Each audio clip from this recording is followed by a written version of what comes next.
Hey guys, it's Miss Thurston.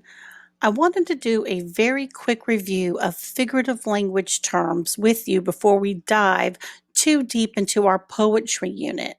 From our pre-assessment data, it looks like the majority of you have a fairly good grasp of remembering our figurative language terms.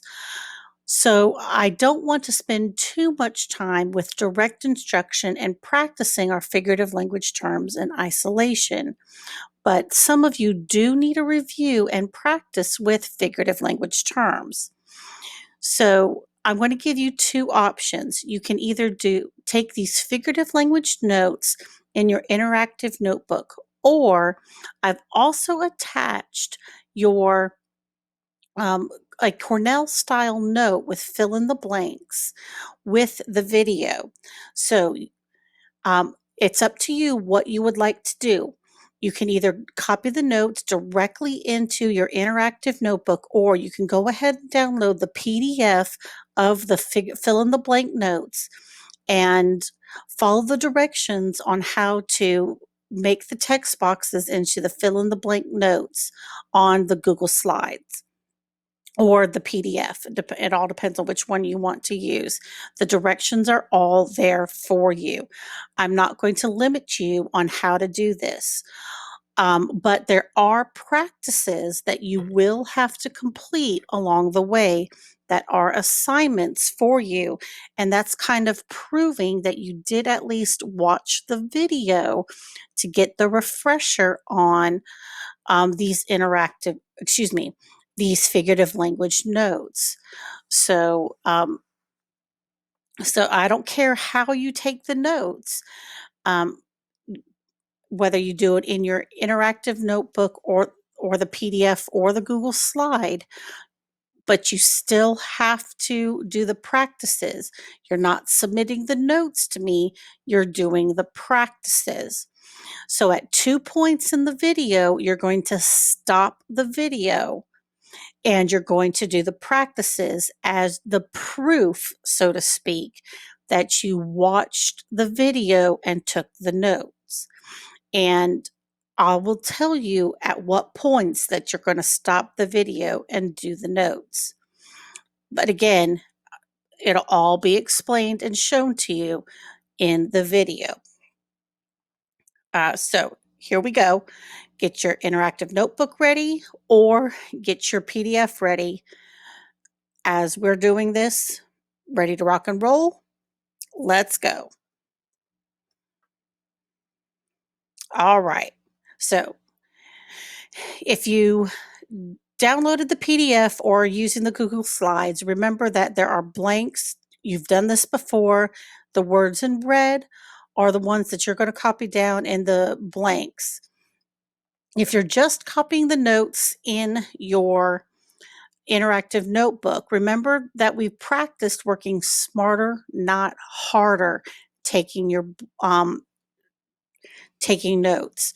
So you're going to want to, in your interactive notebook, copy down, of course, the vocabulary term and the definition, and it's up to you how many of the examples you're going to want to copy down. Again, work smarter, not harder, and you're still going to have to do the practices. Okay, figurative language. Figurative language is used by writers and authors to state ideas in a vivid and imaginative ways. And I will learn to talk, I promise. It is not meant to be taken literally. For example, your smile is a rainbow. I am not talking about that you've put a bunch of Skittles on your face or that a rainbow has come down out of the sky and plastered on your face. I don't mean that literally. Literal language, however, is meant to be taken literally. It's exactly how it is stated. Your smile is beautiful. You can't misinterpret that. Someone can't go, "Hey, what did you mean by your smile was beautiful? What are you talking about?" I mean it just like that. Your smile is beautiful. I appreciate how aesthetically pleasing your smile is. Don't misconstrue what I am trying to say. Your smile is beautiful. So ask yourself, which is figurative language and which is literal? Look at our two examples here. On the left, it's hard to stay in the house on rainy days. I climb the walls when that happens. Look at our example on the right. It's hard to clear my home's gutters when they get clogged. I climb a ladder when that happens. Which of these examples is meant to be taken literally and which one is meant to be taken figuratively? In other words, which one means I literally climbed walls and which one means I figuratively climbed a ladder? Did I literally climb a wall or did I literally climb a ladder? Did I figuratively climb a wall or did I figuratively climb a ladder? Well, I figuratively climbed the wall and I literally climbed a ladder. Think, what does climb the wall mean? It means I went crazy. I went crazy. Don't like to be stuck inside. Uh-oh. Wait a minute. Stuck inside? Kind of like being quarantined. I promise you, this PowerPoint was made long before this COVID-19 crisis. We use figures of speech every day. Do you know any examples? I bet you do. Especially when maybe your parents say, I'm going to knock you into next week. Or maybe your your parents say, you bug the crap out of me. I don't think they mean that literally. I think they mean it figuratively. Are you getting on each other's nerves? Again, all figures of speech. So our first term, our figurative language term, is a simile. A simile uses like or as to compare to seemingly dissimilar things, using the words like or as. For example, the flower grew as high as an elephant's eye. The first thing you need to do is ask yourself is what is being compared? The sunflower and the elephant's eye. What is the author trying to say about the topic? Again, we're in seventh grade now. It's not enough to just say, ooh, I know, the sunflower and the elephant's eye. Those are the two things being compared. I can now move on with life. No, we now need to ask ourselves, what is the purpose of comparing those two things? What's the point that the author is trying to make? Well, duh. The author is trying to say the sunflower is tall. An elephant is tall. Sunflowers are tall. Duh. So, look at these two examples. Find the similes. Will I be able to find similes? I feel as helpless as a baby. Chill, confused boy. Similes will soon be as clear as crystal. Can you find the similes in these two examples? I think you're smart enough to find them.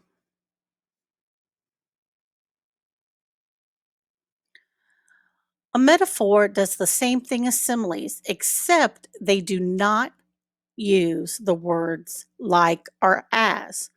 A metaphor compares two or more dissimilar things, but it states it like a fact, often using the word is.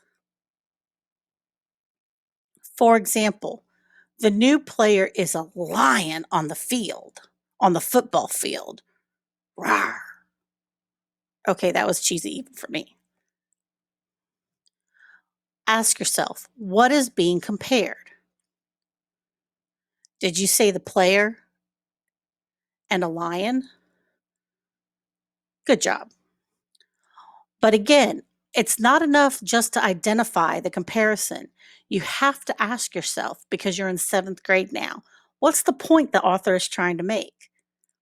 What in the world do these two things have in common? He must be fierce when he plays. A lion is fierce, so the player must be fierce. That is the point the author is trying to make. It's not enough to identify the comparison. You must be able to ask yourself why. Why make the comparison?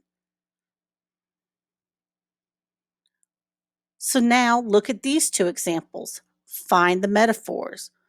My brain is a rock right now. Will I recognize metaphors? Hey, dude, they're a piece of cake. I don't know why the frog's voice sounds like that. I'm really tired. Brain being compared to a rock, metaphors being compared to a piece of cake. Again, what is the point being tried to point the metaphors are trying be what is the point the metaphors are trying to make? I think Miss Thurston needs to go to bed. Personification. Personification is probably one of the more imaginative figurative languages out there. When non-human things, ideas, or animals are given human characteristics or qualities.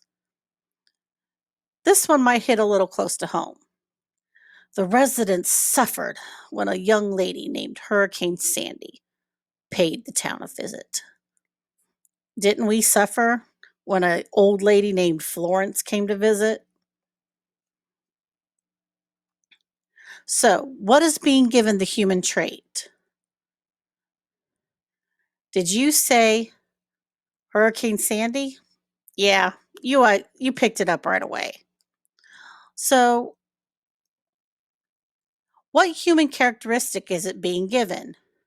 Well, obviously, it's being called a young lady by giving it the human characteristic of being able to visit something.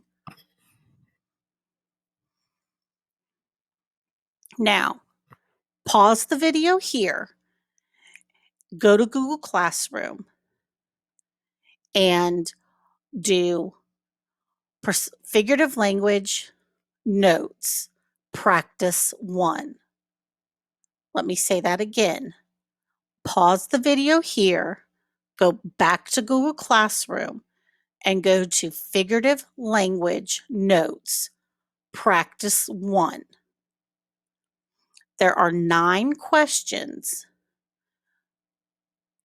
and it's going to ask you to identify simile, metaphor, and personification in lines of poetry. Once you have done those 9 questions, submit it online, come back to the video, and finish your notes.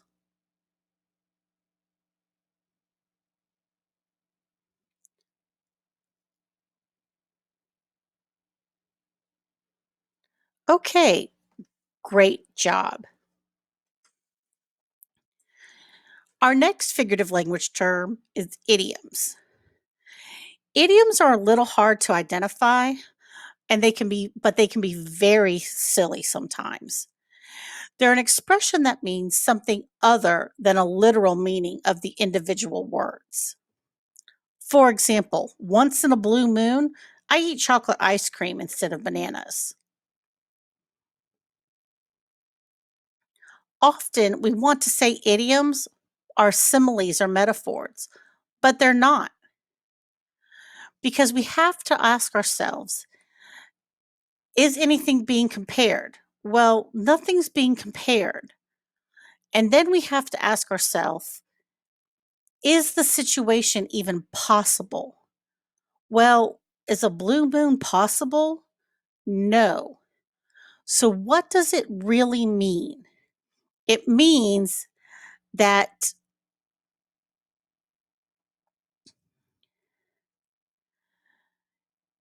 he only wants ice cream every once in a while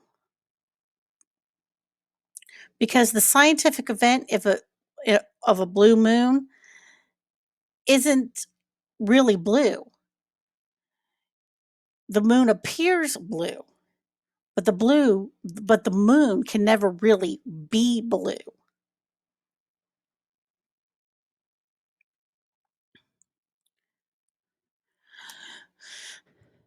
So idioms are things like it's raining cats and dogs. I don't want to miss the boat. What's an idiom? I wouldn't want to bite off more than I can chew. Don't put your eggs all in one basket. I also call idioms things that your grandma would say, those little, cute little phrases to kind of teach you a life lesson. Those usually are idioms, and we'll practice more with those as we go along.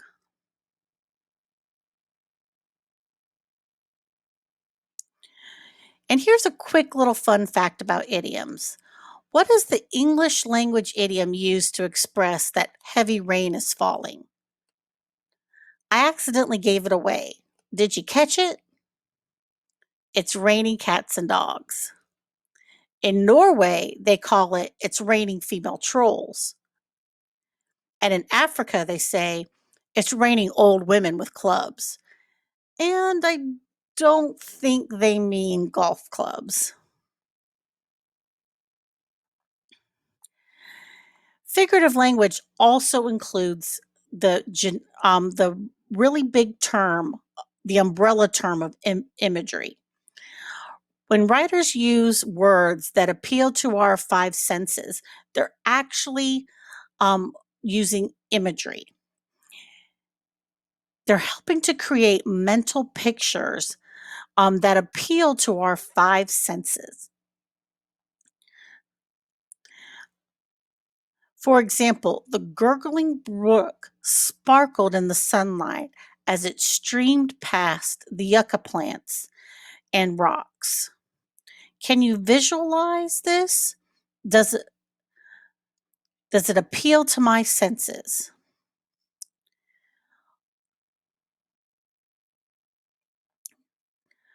Look at the terms gurgling, sparkled, sunlight, streamed. Those are all terms that are words that are supposed to help you create that mental picture. Gurgling, hearing, sparkled, sight, sunlight, both your touch and sight. You're supposed to be able to feel the warmth, see that sunshine, notice that twinkling, hear that gurgling.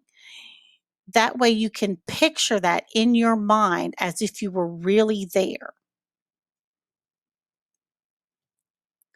Hyperbole is something that teenagers have down pat. It's extreme exaggeration used for the sake of emphasis. Mom, can you help me? These flies are killing me. Now, are the flies really killing you? No, they're not. They're just annoying you to the point that you really want to strangle something. But the flies are not going to kill you. You may feel like you want to kill something, but they're not going to kill you. Allusion is probably one that you may have only been briefly introduced to, if at all. So you might want to put a star by this, highlight it, something. Allusion might be a new term for you. Allusion is a brief, usually indirect reference to a real or fictional person, place, or event, usually a more famous person, place, or event. After 3 straight days of rain, we were ready to build ourselves an ark. This is a reference to a story straight from the Bible. You know, that guy Noah, where it rained for 40 days and 40 nights? In other words, they reference this because it rained so much it made you feel like you needed to build an ark. So you have to ask yourself, why are they referencing this? Why are they mentioning something even bigger and more famous? Because they're trying to make a point. Ooh, they're just two star-crossed lovers. Well, star-crossed lovers are Romeo and Juliet because Romeo and Juliet are supposed to be the greatest love story of all time. Gag me with a spoon. But they're referencing that because everybody should know Romeo and Juliet. So by referencing something well known, it's to make the reader make a connection to the story that they're actually in by referencing an even more famous work. So if you're referencing something even more famous, whether it be a painting or a movie, or even something that's current from pop culture, it's to help the reader make a connection to the story that you're already in. Here's the second section of your notes, poetic and sound devices. Don't worry, guys, we're in the home stretch. In poetry, repetition, using the same word, phrase, or line or two, or line two or more times in poetry or prose is repetition. Now remember, repetition is not the same thing as alliteration. We'll get to alliteration in just a minute. Repetition is a word, a phrase, or a line. It needs to be a whole word, a whole phrase, or a whole line, not just a single letter or a sound. For example,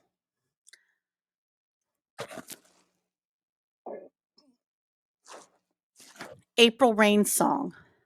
Let the rain kiss you.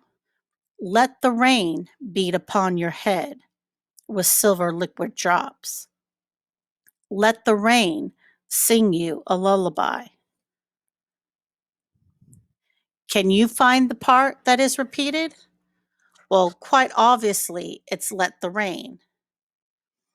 So, what might be Langston Hughes' reason for using this repetition? He's saying that the rain might be magical, but only if you allow it to be. Wait a minute.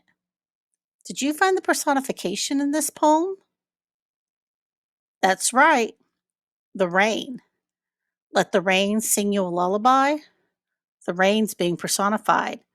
Can rain really sing? Sure, if it's magic rain. Now, be careful. Alliteration is not the same thing as repetition. Repetition is whole words, whole phrases, whole lines, where alliteration is just the repetition of beginning consonant sounds in words. For example, the Wicked Witch of the West went that way.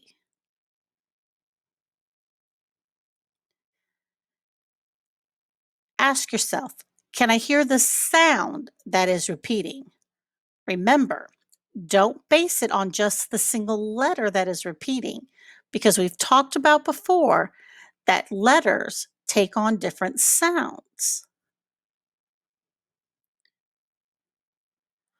Which one is alliterative? In other words, has the alliteration? Circus clown or silly circus? I'll say it again. Which one is alliterative or has the alliteration? Circus clown or silly circus? Did you pick the second one? That's right, silly circus.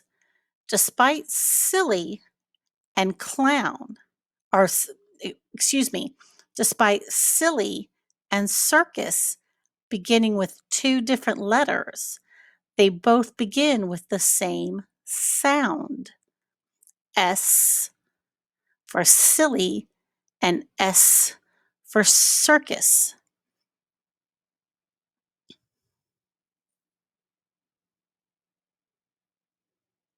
Did you find the bonus example? Which one? That was a bit of a stretch, but it did work. Onomatopoeia is when a word imitates the sound that it represents, excuse me. For example, hiss, boom, roar. Can you think of more? Slap, bang, crash. Rhyme, when words end with the same sound. The cat in the hat, the poor little kitten, has lost her mitten. You've been doing rhyme since elementary school. In fact, probably even before that. The lullabies that your parents or grandparents, aunts, uncles, nursery school workers, preschool teachers used to sing to you all had rhyme in them. And more often than not, they probably had a specific rhyme scheme that they followed because rhyme schemes often are used in order for children to help children remember the songs better. And poems that have a that rhyme often have a specific rhyme scheme. And that rhyme scheme is a repeated pattern of rhyming words at the end of line. And we label that rhyme scheme with the alphabet. Those lines that have the same rhyme are labeled with the same letter. Roses are red, violets are blue, sugar is sweet, and so are you. Because violets are blue and so are you, both end with the oo sound, blue and you, they both get the same letter. So the rhyme scheme is A, B, C, B. Take a look at this common nursery rhyme. Little Miss Muffet sat on a tuffet, eating her curds and whey. Down came a spider and sat down beside her and frightened Miss Muffet away. The first line of any poem that you are trying to determine the rhyme scheme of always gets labeled with an A. Then you look at the second line, sat on a tuffet, and you need to ask yourself, does it rhyme with the first line? Do Muffet and Tuffet rhyme? Well, yes, because Muffet and Tuffet rhyme, it gets the same letter, A. You go to the third line, eating her curds and whey. Do whey and Tuffet rhyme? Because they do not, you change letters. You give it a B. Go to the next line. Down came a spider. Do spider and whey rhyme? No. Do spider and tuffet rhyme? No, because spider does not rhyme with any of the previous lines. You have to change letters. So spider gets the next letter, C. And sat down beside her. Does her rhyme with any of the previous rhymes? Well, yes. Her rhymes with spider, so I continue this letter. C. And frightened Miss Muffet away. Uh-oh, I've heard that rhyme before. A. That was my third line. From my from the third line of eating her curds and whey. So I need to label it with a B. That makes my rhyme scheme A, B, C, B before it repeats. again. One of the great things about poetry is that because of its rhyme scheme and because of its inherent flow, it often has a rhythm. The musical sound the musical sound of accented syllables that create a distinct beat. And that is why poetry and music go hand in hand very easily. Think about this one. Twinkle, twinkle, little star, how I wonder what you are. Didn't think Twinkle Twinkle had a beat? It does. Two syllables with the emphasis on the first. You just have to listen closely for it. You wonder what I am? I'm a star, of course. So that's the end of our notes. Not only is it the end of our notes, it's where we're going to pause naturally in order for you to go back to Google Classroom and do figurative language notes practice number 2. So it's the end of our notes, and I need you to go back to Google Classroom and do figurative language notes practice number 2. Once you do that, you are done with your figurative language practice for today. Then we will come back together on Wednesday and continue our discussion on poetry and figurative language. If you have any questions, feel free to email me, text me, or hit me up on Remind. Have a good day, y'all.